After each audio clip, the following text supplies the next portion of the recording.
Greetings, Word Horde. We're here with an exciting option for you, a version of our podcast without any ads. That's right. No advertising interruptions, just the content you love, ready to go in your favorite podcast apps like Spotify and Apple Podcasts. It's another way to support the show, ensuring that we keep bringing you the word stories and language explorations that you love. Try it at waywardradio.org/ad-free. And it's affordable. For just a small subscription fee, you can enjoy A Way with Words uninterrupted, except by us. Plus, it makes a great gift. Know somebody who loves language as much as you do? Give them the gift of words. Easy to sign up, easy to enjoy. It's the same A Way with Words, just streamlined for your listening pleasure. Go to waywardradio.org/ad-free. Support us, support the show, and enjoy an ad-free listening experience. waywardradio.org/ad-free. Thank you. You're listening to A Way with Words, the show about language and how we use it. I'm Grant Barrett. And I'm Martha Barnett. We got an email from Rasul. He lives in Iran, and he's been listening to us there in the city of Mashhad for several years for help in learning English. And he wanted to ask a question about the expression fat chance. He writes, "The word fat implies a sense of abundance, and biblically speaking, I've heard that fat people were considered blessed in the past. But what has happened to this idiom that when we say fat chance, we mean no chance?" Oh, yes. That's a very good question. It is a really good question. When you say fat chance, you don't really mean that something is likely, right? Right. You can't stare English directly in the eyes. It's like looking too closely at the sun. You have to shield yourself from it. Yeah. We have other things like that in English. We say big deal. When we don't mean big deal. Exactly. And there's something in the tone the way you signal that big deal. Right. We mean small deal or no deal. Right, because you could say, this is a really big deal. I need you to pay attention to it. And that sounds like you meant it. Yeah. If I say smart move, you know that I didn't mean smart move. You know I meant dumb move, right? Yeah. Right. And so some of it's tonal, that if you're only reading these expressions, you won't pick it up probably unless the context is very good. Mm-hmm. If you're hearing it in a podcast, you probably will get some of it. Face-to-face, you'd probably get a lot of it. Right. You'd pick up the irony or the sarcasm, right? There's an inversion that happens with a lot of casual or colloquial language. Mm-hmm. That's a good point. The intent is more about context and not about the words themselves. Exactly. Yeah. Good point. So, Rasul, thank you for that question. We welcome questions no matter where you are in the world. You can send us email to words@waywardradio.org. And you can go to our contact page on our website, waywardradio.org/contact. There are a bunch of ways that you can reach out to us no matter where you are. Hello, you have a way with words. Hi, this is Kathy Birch, and I'm calling from the Rocket City, Huntsville, Alabama. Oh, we love Huntsville. We had a good time there when we were awesome. there. Yeah. I called in about a saying that my dad used to say, and he was kind of a long, tall Texan, full of tall tales and colorful language. And I can't remember a lot of the sayings, but the one that I was always curious about was whenever we had guests over, when it was time for them to leave, that, everybody'd stand up and start saying goodbye. And my dad would say, "Don't leave now. We're fixing to open up a keg of nails." And I always wondered about that. Like, I didn't know that nails ever came in kegs, and what would be so great about opening one of those kegs. So it didn't make people want to stick around. Did they stick around? Do a little light carpentry, something like that? Yeah, exactly. Yeah, I always wondered if it was maybe like an Amish thing, where they would all get together and build a barn or something. So, but he was from Texas, so. That's not a bad guess, but it's a different direction. A keg of nails looks a lot like a keg of alcohol. Yes. And so the suggestion is, when you say stick around, we're going to open a keg of nails, is that you're actually going to get out another keg of beer or a keg of liquor. Oh, my gosh. Yeah. Well, that would be the reason that he said it, I would say. This expression goes back to at least the 1860s. You can find it just throughout all the places. I had a heck of a fun time digging this one out of old newspapers. In the old newspapers, they often talk about also cutting into melon, like a watermelon or some other kind of melon, and opening a keg of nails. You'll find it in newspaper ads, for example. They'll lure customers in. Well, what they'll say is, I love this, come by and have a lemonade. And they'll also say, we'll open a keg of nails. And so both of these, when they're in the newspaper ads, are euphemisms for come by and have a drink of alcohol. Because they couldn't say come by and get schnozzled. They couldn't say really come by and have a whiskey with us. So what they said was come by to our hardware store, take a look at our lumber and tools, and have some whiskey. So come by and have a lemonade, wink, wink. Come by, we'll open a keg. Wink. Yeah, come by and we'll open a keg of nails, wink, wink. And so you'll often find this mentioned again and again and again when people want to say we're going to have some alcohol. It's just a kind of way of saying we're going to have a drink during these times and places where alcohol was just a little more disreputable than it is now. Okay. Kathy, does that sound like your dad? It does. It absolutely does. This is a question that we have, for some reason, we have never talked about on the show before. This is the first time we've answered it, Kathy, so thank you. Oh, fantastic. Well, thanks for taking it from me. Yeah, our Sure. pleasure. Take care now. And Thank time you. you open a keg of nails, give us a call. I sure will. Thanks, Bye-bye. Kathy. Bye-bye. Bye-bye. 877-929-9673. Hello, you have a way with words. Yes, this is Nancy Farrow from Dallas, Texas. Hello, Nancy. Welcome to the show. When I was teaching preschool, which was a very long time ago, one of my little students didn't come to school, and her mother taught there also. And I said, Marcia, what is wrong? Why isn't Jill coming? And she said, I don't know. She's afraid to come. And I said, oh, gosh. So it went on for a couple of days, and then finally Jill said that I kept saying there was going to be a mean time because we were getting ready for a big program. And I would say, yeah, we're going to do this and this. But in the meantime, so Jill was afraid there was going to be a mean time. A time to be mean?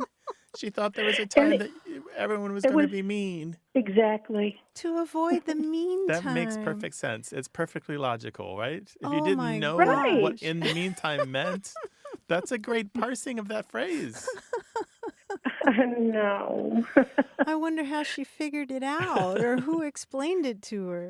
I don't know, and I don't know what Marcia said. It was so long ago, and her mom doesn't live here anymore. I did text Jill to tell her I was going to do this, and she was pretty tickled because she has her own children now, and she said they're going to be excited to hear it. And I guess what she didn't understand was that mean in that sense means occupying a middle place. It comes from a Right. Latin word that Yeah. has to do with the middle. In fact, it's related to words like middle, that kind of mean. Oh, man. So mean is related to the French moyen, right? Right. Mean middle. Or, Mm-hmm. Yeah, all those words. Meantime, meanwhile. Oh, poor little Jill. I'm glad she figured it out. Great. Well, Nancy, you got to call us again sometime. Maybe you'll remember some other story like that. All right. All right. Thank you so Please do. much. Take care of yourself. All righty. Bye-bye, Nancy. Bye-bye. Bye. Bye.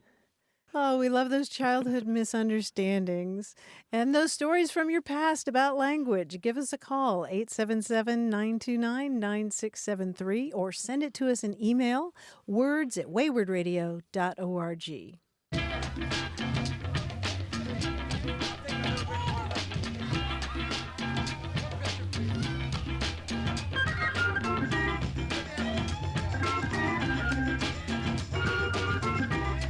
Grant, you remember our conversation about medieval book curses?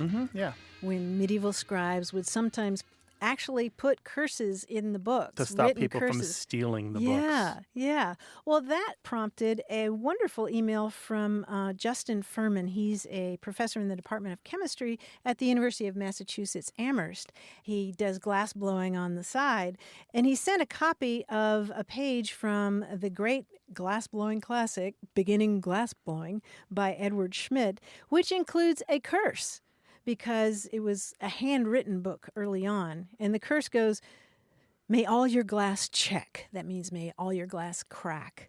May you suffer from inexplicable minor burns and cuts, and may all of your creative juices dry up like the Mojave Desert should you copy or reproduce this book in any fashion without the written consent of the author. Oh, wow. Yeah. Check. So check to crack. Yeah, isn't that interesting? Mm-hmm. Yeah, and I also didn't realize that glass blowers are called gaffers. gaffers. Yeah, so if you're a gaffer and you photocopy that book, you're probably going to be dropping glass on the floor. I wonder why they're called gaffers. A gaffer in other fields is someone who has things on the end of a long stick. I wonder if it's because they have their blob of glass on the end of a stick when they put it into the kiln. 877-929-9673. Hello, you have a way with words. This is Maria Altamirano. I'm here in San Antonio, Texas. Well, excellent. What can we do for you? Me and my boyfriend go fishing quite often. He mentioned the word jetty, like, oh, we're going to go over to the jetties. And I actually grew up in Denver, Colorado, so it was a word I never heard before. And when we went over, it was a lot of rocks that kind of go out like a pier. And the word just didn't make sense to me. Like, the root, the suffix, I'm like, jetty, why would that be called a jetty? And so I was like, oh, I'll call you guys. You touched on the origin of the word jetty, which has to do with projecting out or something that's sticking out. It goes all the way back to a Latin word that has to do with throwing. And that jetty comes from a Latin word that gave us a whole bunch of different words involving throwing, like eject, which is to throw something out, interject, which is to throw something in between, project, like a jetty is projecting out into the ocean. That's something that is kind of thrown out. Even jettison, or jetson when you're throwing something overboard. They all go back, and tour jeté in ballet is a thrown turn. How about that? And so it involves all these words that have to do with throwing. And so a jetty is something that's sort of thrown out there into the ocean. Jetty, yeah, I could see that. Yeah, and actually jetty is also an old word that is used for like part of a building that's projecting out, like over the sidewalk or something like that. It has to do with projecting. Awesome. Well, you guys answered my question. Thank you. Take care. It's so satisfying to have a word that we can do the etymological history to and actually take it back. So often we can't do that. We hit these breaks, or these pauses, or these holes, but we can do that. Right? Yeah, and then you start seeing all these connections going back to the Latin. So connected to, you said, ballet and architecture. Tour jeté, yeah. Adjective. Adjective is a word that's thrown up against a noun. How is cool is that? J-E-C-T in the middle of the word, right? Yeah. Oh. 877-929-9673 or email us words@waywordradio.org or talk to us on Twitter @WAYWORD.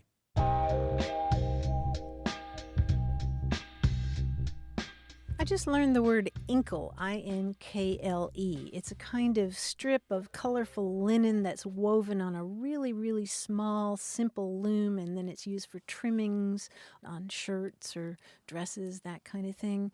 Inkle. And the reason that I came across that was because I was looking up the expression thick as thieves. And it turns out that another way that you can say that people are really close is to say thick as inkle-weavers, because the looms are so small and you could cram a lot of people into a room because inkle-weavers are going to be close together because the looms are so small. So this is like the word ankle with an I, inkle. Not the part of the body. Inkle. Yeah, inkle. Like the ink, like I-N-K-L-E. Yeah, we don't know the origin of the word inkle itself, but an inkle-weaver is somebody who makes those little woven strips. If you look up an inkle on Google, you'll know what I'm talking about. You've seen them before. Surely. 877-929-9673.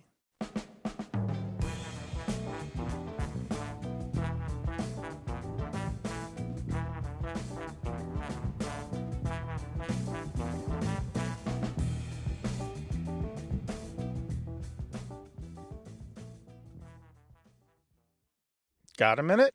We need your help. Head over to gum.fm/words and share your thoughts in our quick survey. Your feedback matters. It's the backbone of our show's success. Thanks for making our show even more successful. That's gum.fm/WORDS. Thank you. You're listening to A Way with Words, the show about language and how we use it. I'm Martha Barnett. And I'm Grant Barrett, and we're joined by that miraculous man, our quiz guy, John Chinesky. Hi, John. Hey, Grant. Hi, Martha. Hello. Hello. What's It's happening? time for the quiz. We all know that the point of language is to make yourself clearly understood. However, those of us with a particularly cheeky bent oftentimes enjoy using circuitous or obfuscating language for our own amusement. To that end, I'm going to use this quiz to encourage the use of words that have an archaic tag in the dictionary. Now, I'll give you a word, and the first thing we'll do is determine if either or both of you already know what it means. And then I'll use it in a sentence that will give some clue to its meaning, and then finally we'll figure out what it means. All right? Oh, boy. Well, here's an example. Accouchement. 3 times in the past decade, the Duchess of Cambridge has experienced accouchement. That sound right to you, Grant? You think so, yeah. It does, because what does it mean? I think it means to be laid up pregnant. Yes, exactly. From the French meaning to put to bed. Now, we're not saying she's only slept 3 times in 10 years. What it means is childbirth. It's the process of giving birth, right?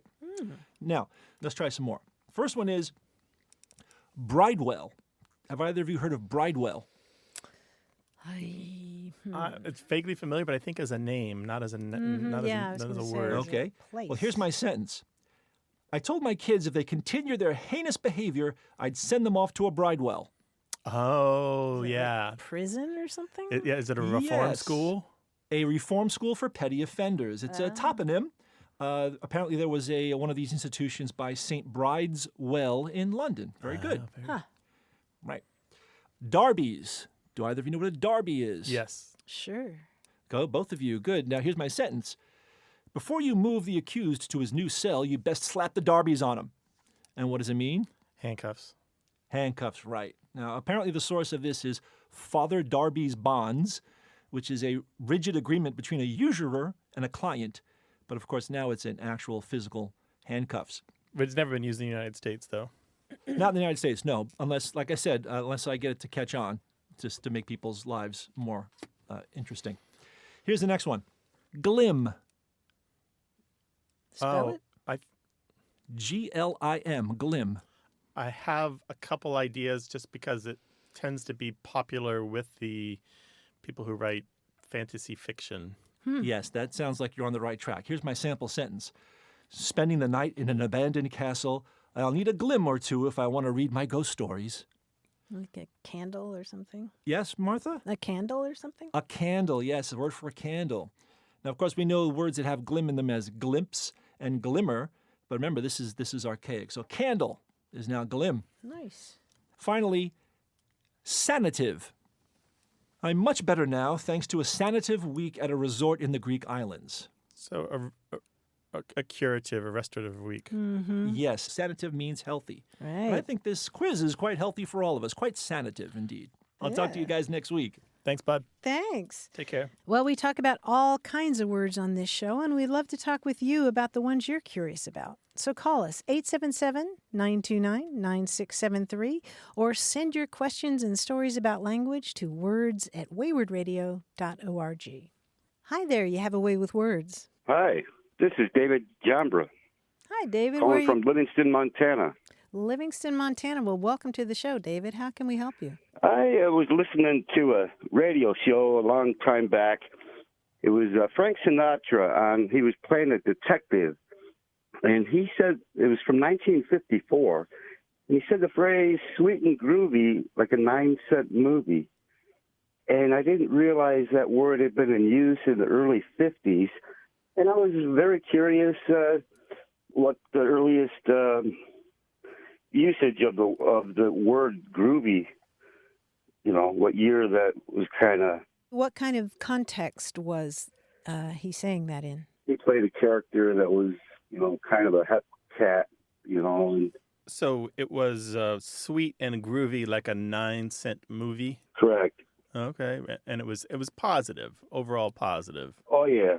And actually groovy had already been around as a slang term, meaning generally positive or cool or with it or hip, for a couple decades already. By 1937, it had come up from jazz as a positive term. In jazz, 30s, wow. groovy meant that you were able to swing, that you could really play. You had chops, you had your bones, you knew how to find an improvisational groove and just really play hard and cool, and that you could put down some kind of music that other musicians could get into with you and that they could groove on to. And you could do it for a really long time. And that was what groovy was. And then that was borrowed out of jazz into the regular slang vernacular. But do you want to hear something even cooler than that, even groovier than that? Sure. David, before there was the slang groovy that meant cool, groovy used to mean boring. That's interesting. Oh, yeah, get stuck in the groove. Yeah, you know. exactly. Oh, okay, like in a rut. Yeah, exactly. As early as the 1880s, to be groovy meant exactly that, to be stuck in a groove or to be stuck in a rut. And so you'll find newspaper articles. Here's one from the 1920s. It talks about a groovy as a noun. It's a person who doesn't like anything that requires him to change his habits. It says he is apt to make it hot for any member of his family who becomes modern. For modern things irritate the groovy. They interfere with his mental and physical laziness. The groovy is usually against progress and reform in his community, too. The groovy is a terrible person, sounds like. But I love how words change over time. Right? That's fascinating. But then by the 1930s, that old sense of groovy as a boring person or as an adjective meaning boring disappeared, and groovy became an adjective meaning cool or with it or hip. So the jazz musicians took it kind of and flipped it over to make it something really good, and yeah. I think it was independently derived. They both come from the sense of being in the groove, but one is a positive groove and one is a negative groove. Yeah. All right. How about that? Well, thank you so much. Yeah, Pardon? groovy. Thanks, David. Thank you. Bless you. Now I'm seeing all these psychedelic colors, and the letters for groovy, like, from the 1960s. Distended, kind of Peter Max. I'm not thinking of that. I'm thinking of Swing Street, New York City, rainy sweat Jazz streets, musicians. the dark, smoky jazz clubs. I'm thinking of groovy back in when groovy was a new slang word, Oh, You walk okay. down these steps, Yeah. there's a bouncer at the door, maybe they'll let you in, maybe they won't. You can barely see through the mush of the crowd. It's sweaty and smoky, right? That's the groovy I'm thinking of. Okay. I'm picturing my Simon and Garfunkel album. We'd love to hear your questions about language, so call us 877-929-9673.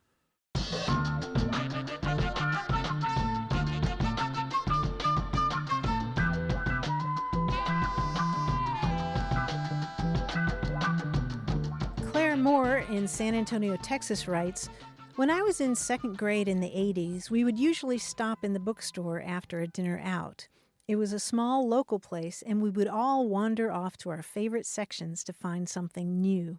On my way to the kids' shelves, I was intrigued by the tiny orange and white books on another shelf titled Thesaurus.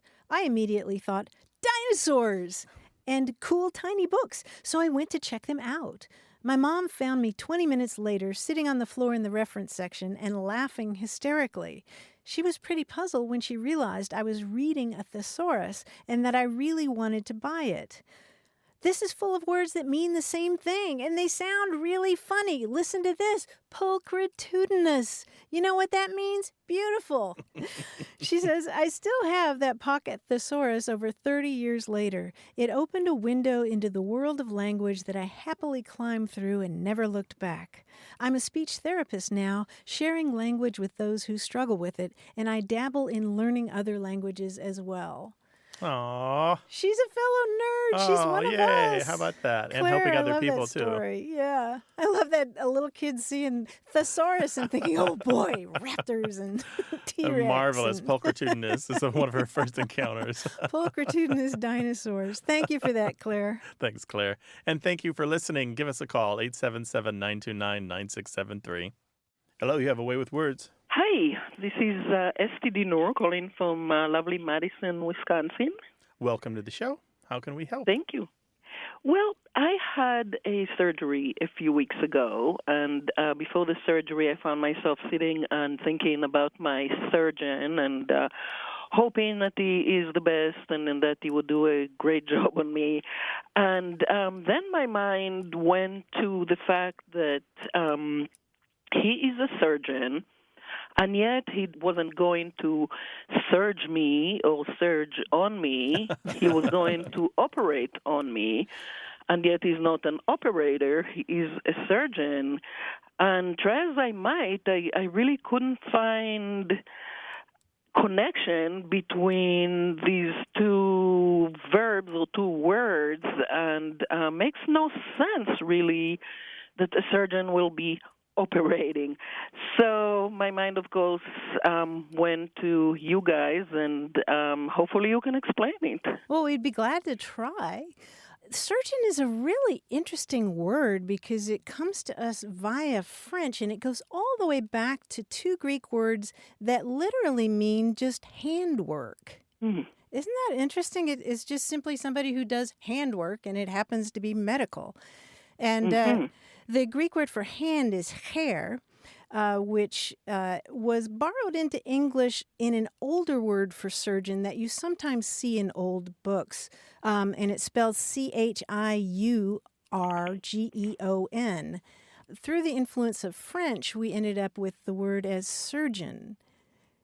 And it literally means handwork. And the ER in there from the Greek word ergon, which means work, is related to a whole slew of other words in English like ergonomic, which is, what you want when you want your work to be lined up correctly so that you don't get hurt. Or synergy, which is energy together, working together. It's also related to the word George. The name George. The name George, which comes from the Greek word for farmer. It's a geo worker, George. So they all are connected to this word surgeon. And the word surgeon used to mean just a plain old doctor. The Surgeon General that we have today isn't necessarily a surgeon. He doesn't cut anything. So Right. why do they operate on you and not surge on you? Well, that's interesting. I mean, that's from the Latin for work. But the surgeon is specifically handwork. So we didn't backform the verb from the noun, right? Right. Yeah, we didn't. Yeah. We didn't need to do that. We already had the operate verb. Yeah. So what you're saying is that the verb operate existed before surgeon became surgeon? Yeah, the operate verb, it did already exist, and it's kind of a general purpose verb that kind of just, we operate on many things. We operate machinery, we operate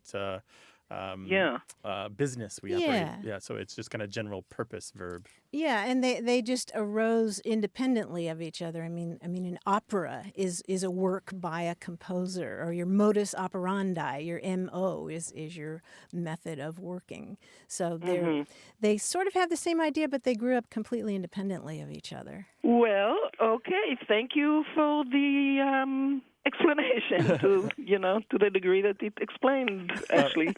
Thank you very much, Esty. Take care now. It's a great Thanks. question. Bye-bye. Thank you. Bye-bye. 877-929-9673. Hi there. You have a way with words. Oh, thank you.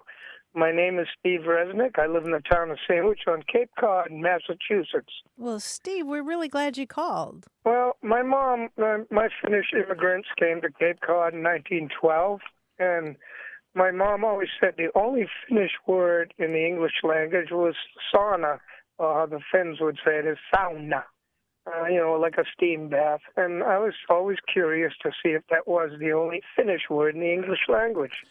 So your mother's people were Finnish from Finland? Yes.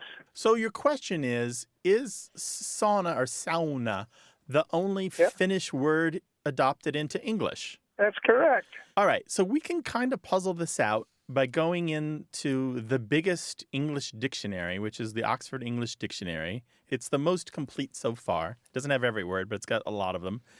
And we can search the etymologies for words derived from Finnish. Yeah. And this is going to get us a lot of entries. It turns out, though, there are only 75 results in that dictionary that mention the word Finnish. And so we can kind of eyeball those. Not all those entries are from Finnish. They just mention the word Finnish. And using my native speaker's intuition and my experience as a person who has made dictionaries, I can look at that and I can tell you, I would indeed say that sauna or sauna is, listen, the most common everyday word that is from Finnish that is in English. Notice that qualifying word, every day.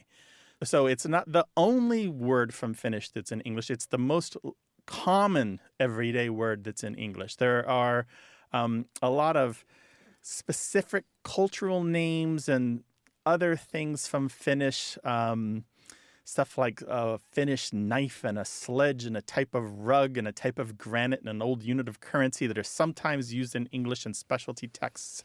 But they're always used in English in association with Finland or Finnish culture. They're never used in English without also being associated with Finland. And so they're kind of interesting. So, but sauna is used on its own in English without any connection at all to Finland or Finnish culture. And so that I would say is a perfect isolated adoption into English. Okay. I would say that the other word that I hear most often when I think of Finns is, you know what I'm going to say? I think so. Say it. Sisu. Sisu. That was my number 2.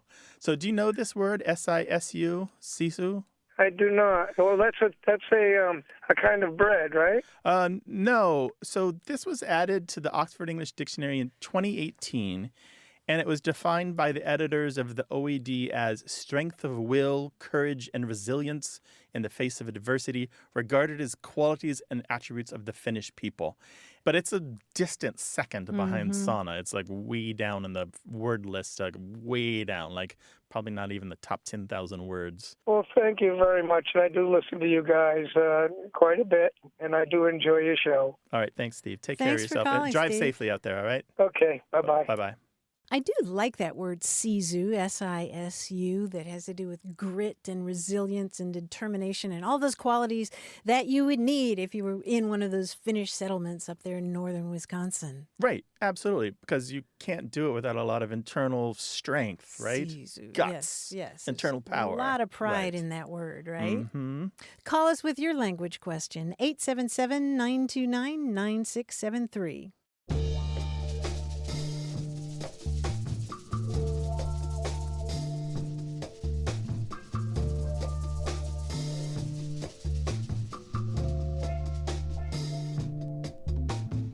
You know, thinking about childhood misunderstandings, Grant, it occurred to me the other day that I had a big light bulb moment. I'm not sure how old I was, but I might have been in late elementary school or early junior high school when I realized that the State of the Union was talking about the condition of the United States, the State of the Union.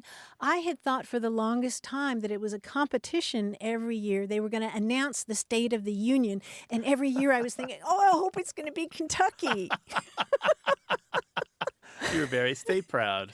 I was very state proud, and I guess I heard about all this buildup to the Yeah, State of the sure, Union, and then yeah. I guess I never heard the actual speech. So I was just hoping that All of Kentucky, Congress my is gathered. right? And I was just hoping my home President state, is there. yeah, Your home state's going to get recognized yeah, for the greatness. it's due, it's time. Right, that time for Kentucky was to get what it's owed. recognized. That's wonderful. 877-929-9673.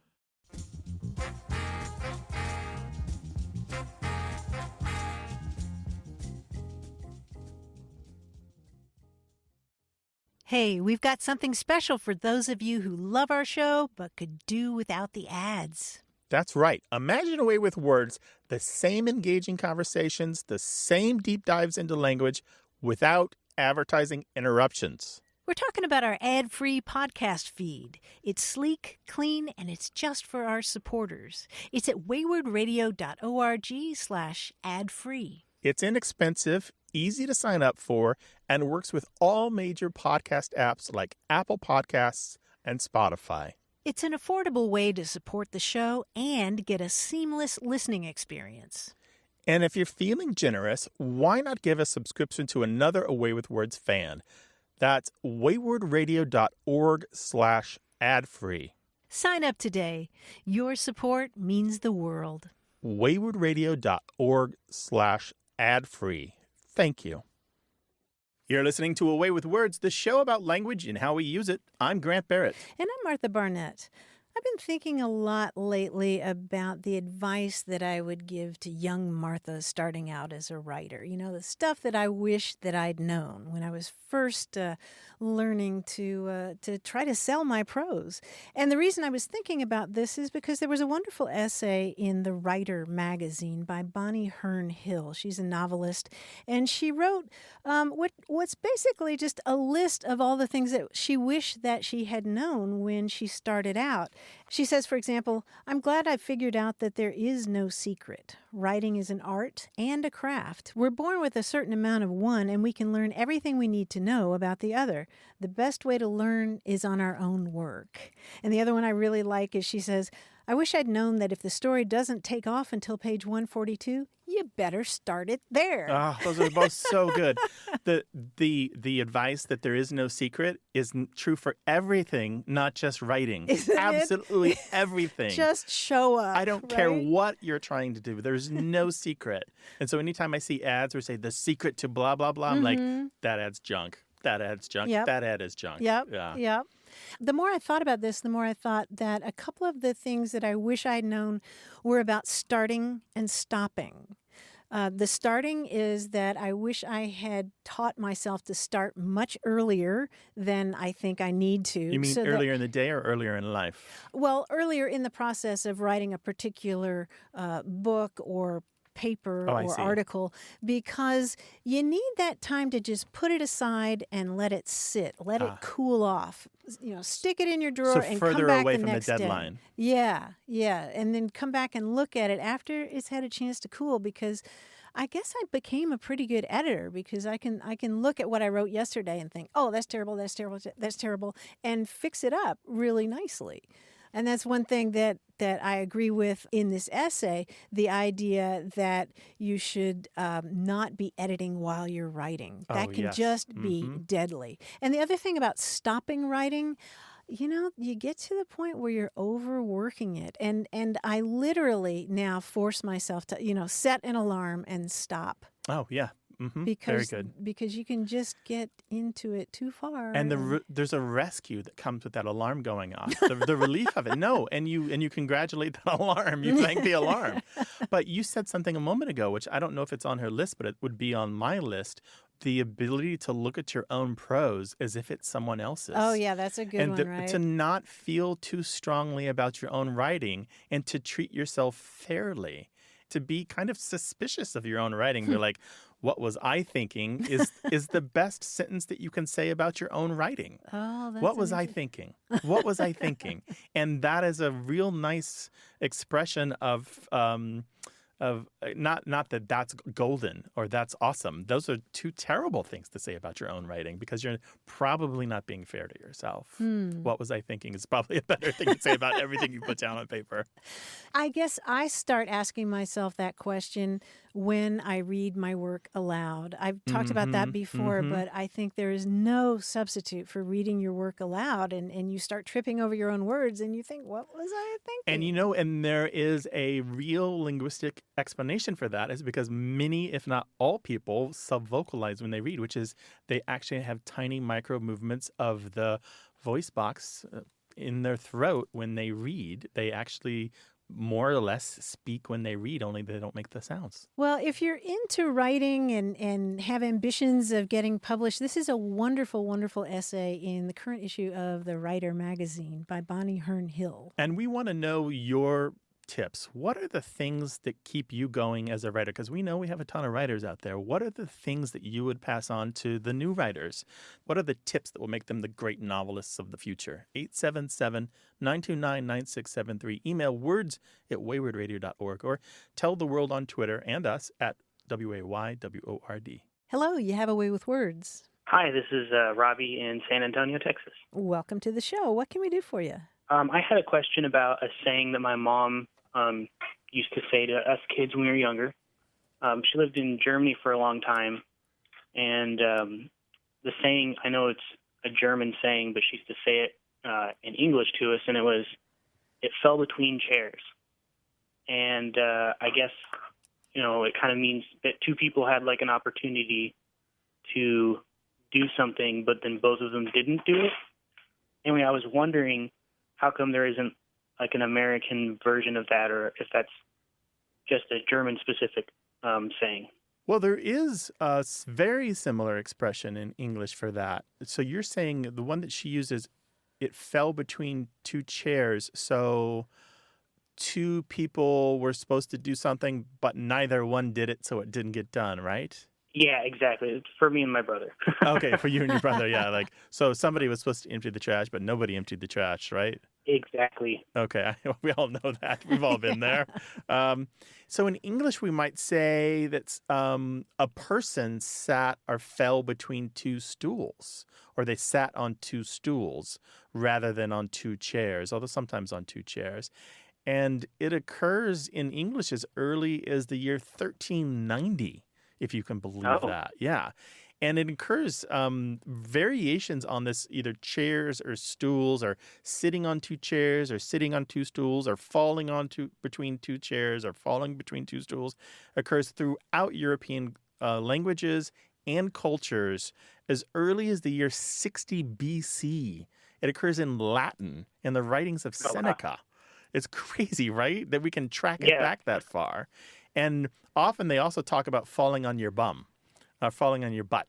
And the whole idea is that if you can't make up your mind between two things, you're paralyzed by choice.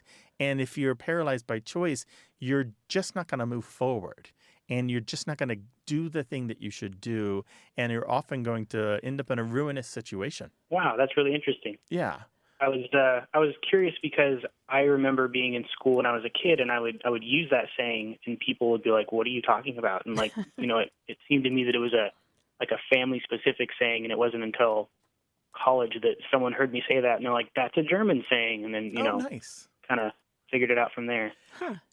So it's interesting. When we talk about these expressions on the show, Martha and I hear from listeners who also know them. So we know that they're out there. But I guess we kind of need to reassure everyone that these proverbs, aphorisms, sayings are not pervasive, and there's no reason that they should be pervasive, that they are sprinkled throughout English-speaking cultures and societies. There's some that are more well-known than others and some less known than others.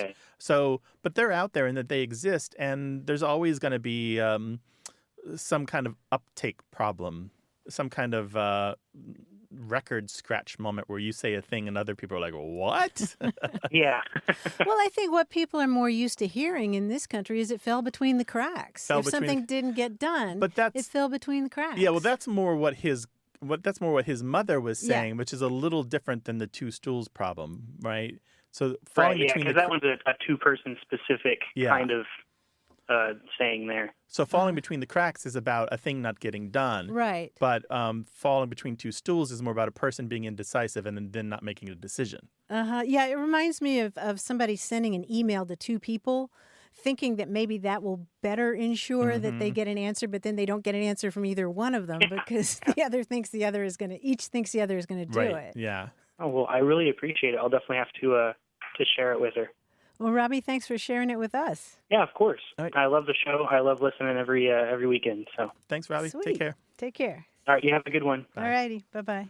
Give us a call with your language question, 877-929-9673.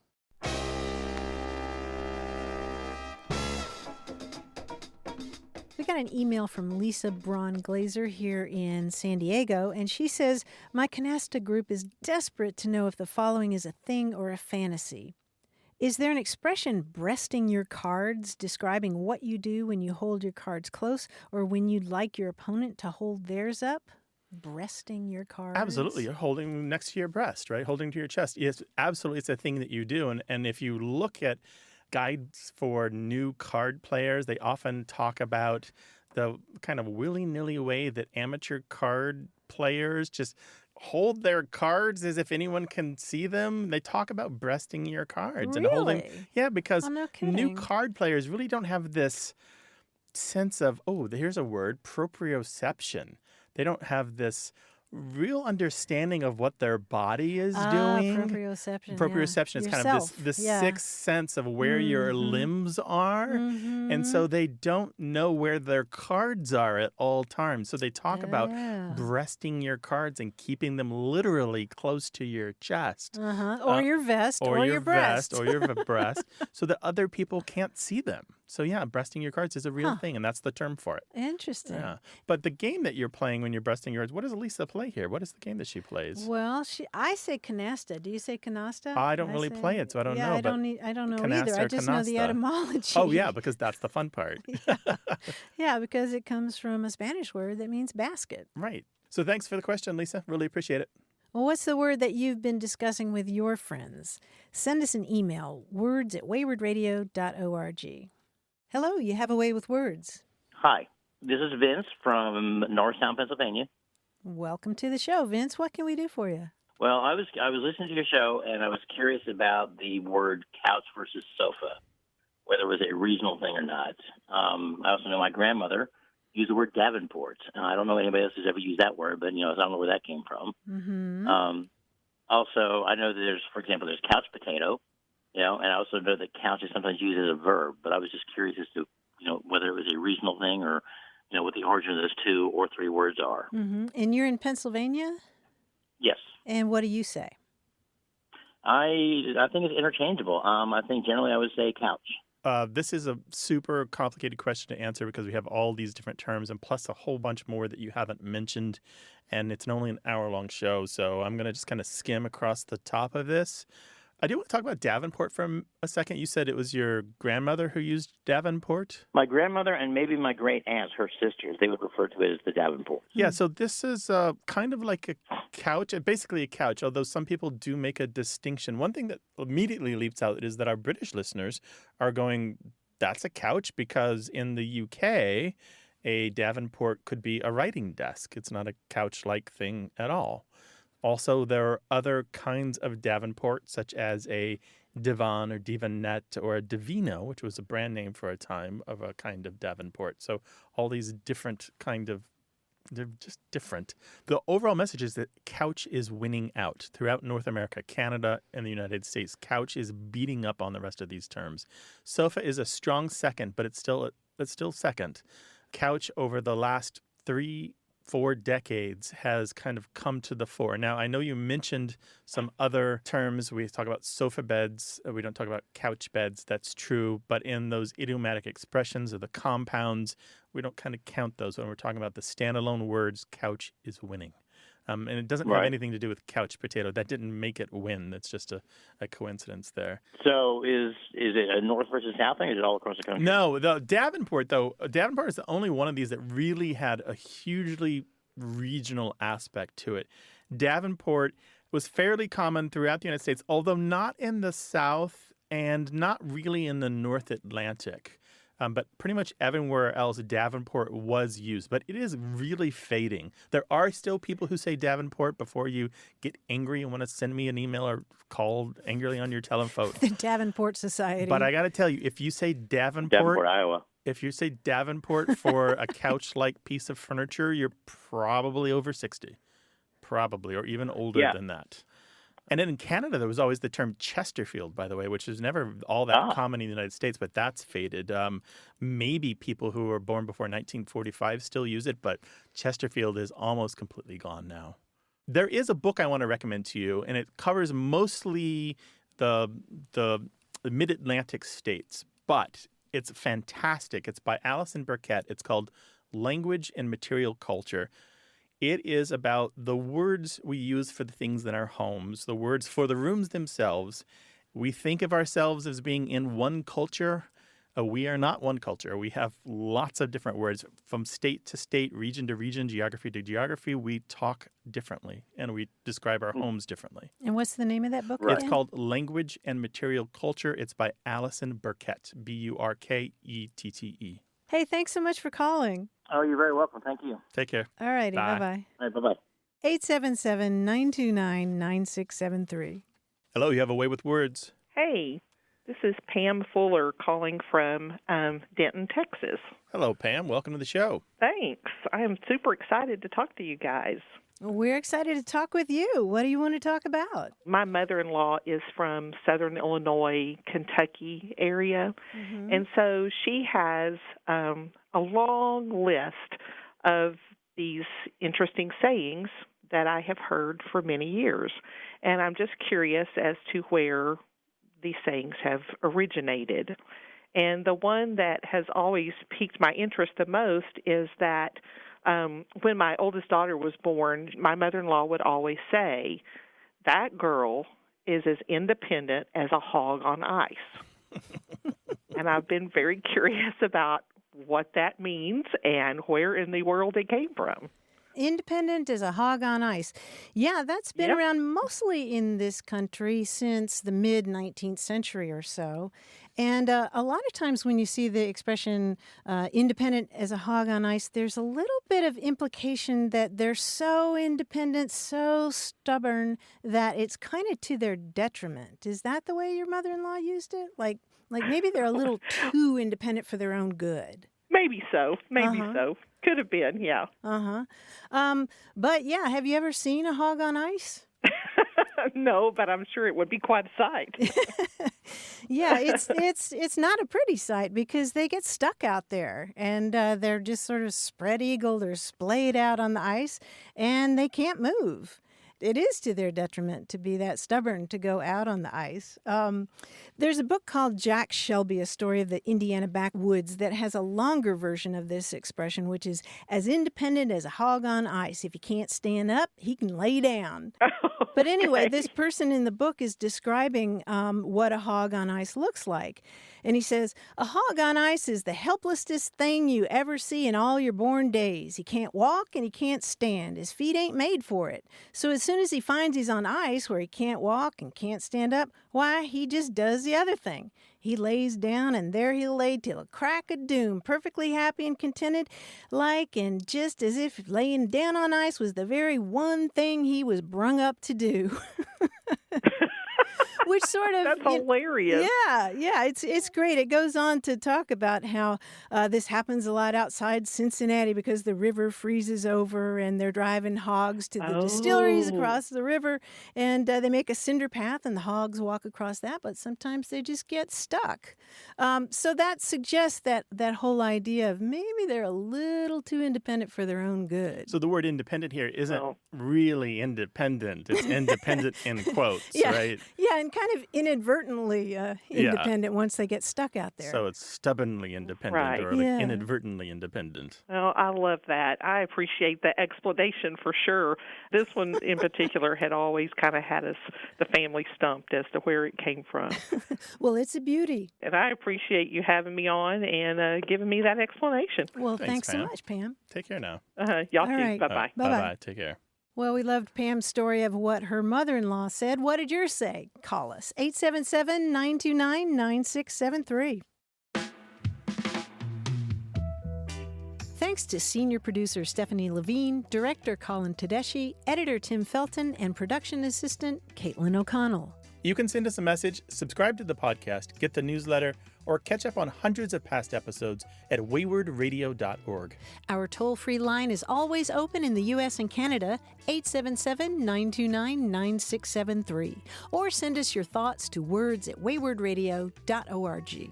A Way with Words is an independent production of Wayward Inc., a nonprofit supported by listeners and organizations who are changing the way the world talks about language. We're coming to you from the Recording Arts Center at Studio West in San Diego, California.